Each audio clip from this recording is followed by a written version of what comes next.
Alright, so I'm going to be replacing the battery and reapplying thermal paste on this ThinkPad X1 Carbon. This is a 7th generation, right? ThinkPad X1 Carbon 7th generation. Alright, there's a little battery hole here. So if you need to do, I don't know if that's the 1 key recovery or if it's a battery reset. Sometimes if the computer's not turning on, you can use a folded out small paper clip or SIM eject tool to press and hold that for about 15 seconds. And if you're lucky, that will get it to work again. Anyways, we're using a PH1 or JS1 screwdriver to remove the screws from the bottom, or actually just undo the screws from the bottom because they stay attached to the cover. Okay, and let's go ahead and do that. All right, so get all these screws out, and then we'll go ahead and pop the bottom cover off. Should be pretty simple. Once you undo the screws, it just pops up like that. And there you go. All right, it is a little dusty, so we'll clean it up. And yeah, all right, so let me go ahead and clean that up first, and we'll be back. I'm basically just gonna use a toothbrush to loosen the dust and then an electric air blower to blow the dust away. I'll be back. All right, so we dusted it out. It's a lot cleaner now. All right, so let's go ahead and pull the battery out. So, pretty simple. We'll go to the battery connector first here. Lift this up, and the way you get this out, it's a little bit weird, but you go from the front here. I just used my fingernail. Okay, you can use a plastic pry tool, but you lift this up. Okay, so let's see if I can. Oh, actually, why is it so difficult? There we go. Okay, you lift that up, and then this slides forward a little, and then you can take that out. Okay, I don't know, sometimes it's not that difficult to pry that up, so be careful. You don't want to pry out the connector there itself. All right, next thing we're gonna do, we're going to open the laptop and then press and hold the power button for at least 15 seconds, okay? So we'll do that. Some people ask me if this step is necessary. It's 15 seconds, okay? If 15 seconds is too long for you, you probably don't want to mess with the computer because it already passed more than 15 seconds just getting the bottom cover off and then dusting it. All right, so anyways, there you go. We should be good. We'll go ahead and take the screws out for the battery now. So the battery model number is right here, L18L4P71. Okay, let's go ahead and undo the screws here. Sometimes they have some slightly different compatible model numbers for the batteries. I'll have to check which battery model I got here. Hopefully I got the same one, but we'll see. All right, so we got those screws, and then there's another screw over here. Okay, are we missing any? There's another one up here. And one more in the middle up here. All right. So now that we got all the screws out, we should be able to just lift this out. If you want a video of the other components like SSDs and things like that, I do have another video, I believe. So why is this caught on there? Okay, for some reason it was stuck on this little dimple there, but there we go. Okay, that's the old battery. The customer wanted to replace it just because it was aging, I guess. So the replacement one, here you go. Yeah, the model number is a little bit different. L18C4P71. All right, so a little bit different. It's a C instead of an L here. I think everything else is the same. Looks to be same exact size. This is an aftermarket battery. So let's see, anything else weird? It's a 15.36 volt. This one's 15.4 volts, so slightly lower voltage. And then the amperage is 3,320 milliamp hours or 51 watt hours. So this is 3,162 milliamp hours, and this is 49 watt hours. So technically this battery should have a slightly more larger capacity, assuming that they're not just putting random numbers on there, which they shouldn't be. But anyways, okay. Anyways, next thing we're going to do, we're going to redo the thermal paste. Okay, so we'll zoom in here.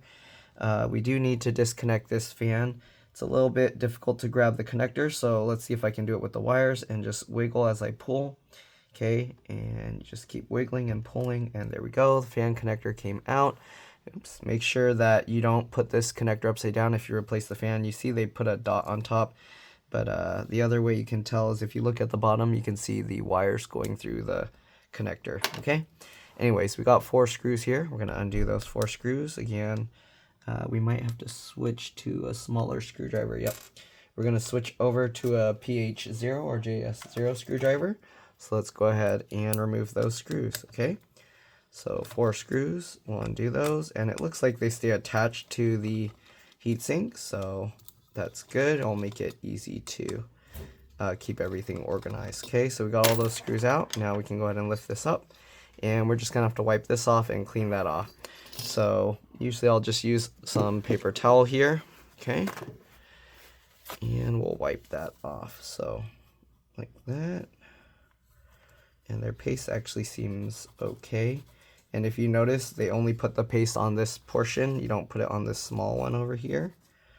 Okay, I don't know if it will damage anything if you do, but that's how they do it. Okay, so we wipe that off. Now we're gonna go ahead and clean off the paste from the heatsink here as well, just using the paper towel, just like that. Okay, and then we're gonna have to use some isopropyl alcohol afterwards. Okay, let's clean up all this crumbs of thermal paste here. Alright. Then we'll use a new paper towel with a little bit of isopropyl alcohol. Okay. Here, we'll pour some on. Alright, and we'll just wipe this. And then dry it off. You can see it's all shiny now. Okay, there we go. We'll do the same with the CPU die. Right, just wipe it off. And then use a dry side.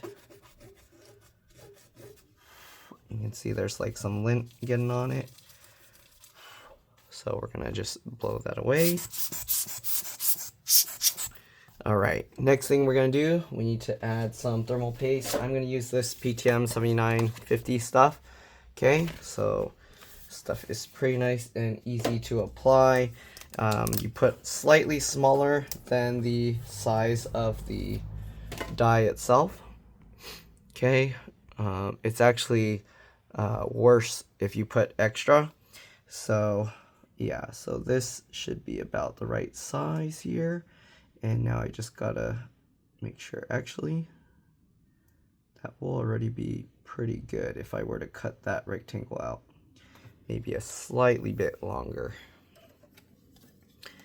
So we'll cut that rectangle out.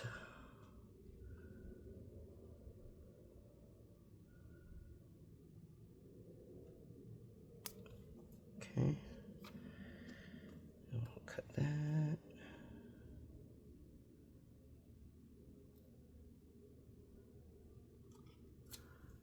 Alright, then we'll just place it there to see the size match. If it's the same size, it'll overflow a little bit, which is it's okay, but it'll make some of the heat go out. I mean, if you saw the original thermal paste job, they way overflowed it. Okay, so anyways, we'll just line this up here just to see, and you can see, yeah, there's already more than enough. It will for sure overflow a little over the edges. Okay, now we're just going to take this thing, and what I like to do is I like to mark both sides just so I'm 100% sure that I took off the clear thing from both sides. So just mark it. Okay, so oops, where is it? So I just mark both sides. You can put whatever because we're going to peel that off anyways. Okay, and then we're just gonna basically peel the clear layer off. So just try and get in between the layers. It doesn't matter which side you peel off first. All right. Some people say putting it in the fridge or freezer for a little bit makes it easier to peel off, but I don't think it helps that much. All right, it's more just my fingers are wobbly. Okay, so once you get under a corner of it, once you get under a corner of it, I like to pinch it with the tweezers, and then you can go ahead and fold it and peel that off easily. Okay, so again, it's almost an exact fit here that we did, so just try and center it as much as possible and drop it into place, and stick that down. Okay, then once you get that stuck down, we're going to go ahead and peel the other clear layer off, just like that. Okay, there's a little dot where this thing kind of poked into it, but don't worry, because once it smushes, it's going to smush it out super flat. So that's not really an issue. It's going to actually fill all those gaps. And oops, let's get rid of that dusty stuff. Okay. All right, let's zoom out here. Let's go ahead and get the fan and heatsink stuff back into place. Pretty simple. You just drop it into place like this. All right, and then we got the one here, so we're gonna twist this until it clicks, and then 1, 2, 3. We got the numbers 1, 2, 3, and 4. So we got the second one here. Do that. You hear it click. 1, 2, 3. Third one. Click. 1, 2, 3, and fourth one. Click. 1, 2, 3. Okay. Now we're gonna go back. 1, 2, 3. Okay, that tightened all the way. Second one. 1, 2, 3. Tighten all the way. Third one. Tighten all the way. And the last one. Tighten all the way. And there we go. Now we just got to get the fan connector plugged back in here. So just line that up. And then pinch the two together just like that to click it into place. All right, now we just got to get the battery back in, and that's pretty much it. Let me zoom out here. Okay, so the battery, you just drop it back in, same way. Line up the little raised things here. Okay. And let's see, why does it feel like it's on top of something? There's nothing under there. Oh, we have to pierce this. This is kind of like their warranty thingy, I guess. So they put some adhesive here that we're gonna have to push out of the way. Okay, take that out, and then now we can go ahead and drop it into place. There we go. That's what was going on. All right, and now we'll go ahead and get the screws for the battery back in. Make sure to switch back over to the PH1 or JS1 screwdriver. Okay.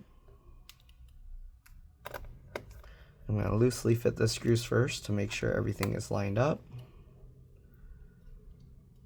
Okay. And we'll get these ones down here. All right. Now that we got all the screws in, we can go ahead and tighten them all down. Pretty simple, straightforward. All right, and that's just about it. We will get that connector back in. But again, hopefully this video helped you guys out. If it did, please make sure to like, comment, subscribe, share my channel with others so that they can learn how to upgrade and repair their device as well. And if it helped you save a bunch of money, again, please consider contributing a little to the channel. Every little bit helps and allows me to continue making these videos for a living. Again, if you can help out that way, it would help a lot. If you could watch a few of my other videos and then like and comment on those as well, because that's what the algorithm likes to see. Let's go ahead now and plug this thing back in. So the cables, like before, were kind of like squiggled over to one side like this.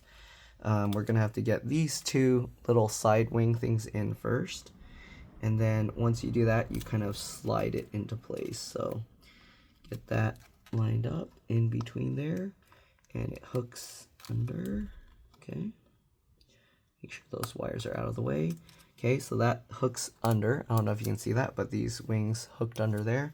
And then after you get that, just push it that way, and then once you get it all the way, click it down. Okay, so go that way and then click it down, and there you go. So that's pretty much it. Batteries installed. We just got to get the bottom cover back on, and we're good to go. Okay, so bottom cover, pretty simple to put back. You just line up the bottom. The bottom does have these little things, so you have to go in at an angle like this. Make sure that it's all flush here, and then lower it down and go ahead and tighten the screws. Excuse me, tighten the screws down. So I like to twist it backwards to hear it click first and then tighten it, if you noticed. Okay, so I'll do that. And that's pretty much all there is to it. Again, I do have another channel called It's Been Reviewed and More. Same profile picture, but zoomed in because it's a close look at things. But yeah, all right. If you could subscribe to that one, that'll really help me out. Eventually, my review videos are only going to be, at least the new ones, are only going to be added to that channel. So yeah, anyways, let's go ahead and make sure this thing powers on. Oops, that's some thermal paste gunk. Okay, we're gonna clean that off with a little isopropyl alcohol. I guess there were some crumbs still on my desk of the thermal paste. So I'll wipe that. Alright. Good. Alright, now it's gonna have those weird swirly marks. But anyways, let's go ahead and power it up. You might have to plug it in. Okay, nope. It looks like it's already powering on. The keyboard lit up. And the power light is on. And there we go. So that's pretty much it. Again, thanks for watching. And I'll see you on the next one. Alright. Oh, one other thing. I highly recommend restarting the computer after doing any hardware changes. So just go into the start menu here. And then restart. But yeah, there you go. Again, thanks for watching, and I'll see you on the next one. All right, let's drop this. Bye.